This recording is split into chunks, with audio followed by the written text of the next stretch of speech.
ठीक है ज्योति जी, अब देखिए आप बोलना भी चाह रहे थे लेकिन सवाल इसी चीज का है। जेएसएससी ने ब्लैकलिस्ट किया था टीडीपीएल को और जेपीएससी उसी से एग्जाम करवा रही है, उसी को सारा व्यवस्था दे रही है। एक मनोज तिवारी जिसकी बात बार बार आ रही है, एक दो नहीं 5-5 उसने एग्जाम खुद निकाले हुए हैं, वहां नौकरी कर भी रहा है, वो नौकरियां बेच रहा था। जो अभी बात अजय जी ने कही, नौकरियां बेच रहा था। ये सब कुछ हो तो रहा है और इतने अच्छे से जिस तरीके से विनोद जी ने कहा, बोल दीजिए ना क्या दिक्कत है, सीबीआई जांच कर देगी, काम खत्म हो जाएगा। देखिए अभिषेक जी, कांग्रेस पार्टी, कांग्रेस के अध्यक्ष राहुल गांधी, अपोजिशन लीडर जो एलओपी हैं,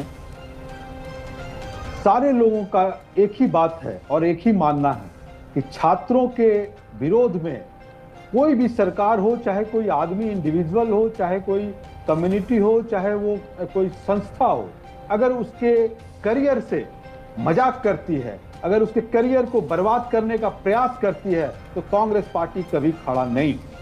हम भारतीय जनता पार्टी आरएसएस के लोग नहीं हैं जो शुरुआत में कहे कि कोई लीक नहीं हुआ। ये हम लोग वो लोग नहीं हैं। अगर आप जब मैंने बोला कि अगर हुआ है, चूंकि मैं कोई पुलिस इन्वेस्टिगेटर नहीं हूं, मैं चूंकि कोई उस सरकार में मैं चूंकि अलायंस का पार्टनर हूं, तो मैं अपने अलायंस पार्टनर को जो जिनकी संख्या ज्यादा है उनको मैं अपनी नाराजगी दिखा सकता हूं, मैं उनको बोल सकता हूं कि छात्रों के हितों के साथ मजाक न करें, उस पर एक्शन ले। लेकिन भारतीय जनता पार्टी की बात करें ना, और अगर एक्शन नहीं लेती है तो गठबंधन में बने रहेंगे। अगर एक्शन नहीं लेती है तो वो तो हमारे लेवल की बात नहीं है अभिषेक जी, जो आप हमसे सवाल कर रहे हैं।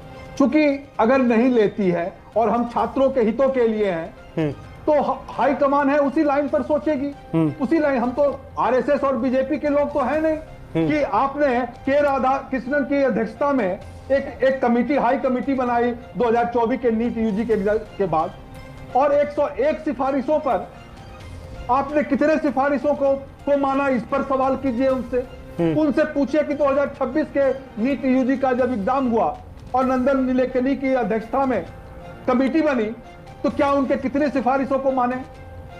ठीक है अजय जी, कितनी सिफारिशों को आप लोगों ने माना?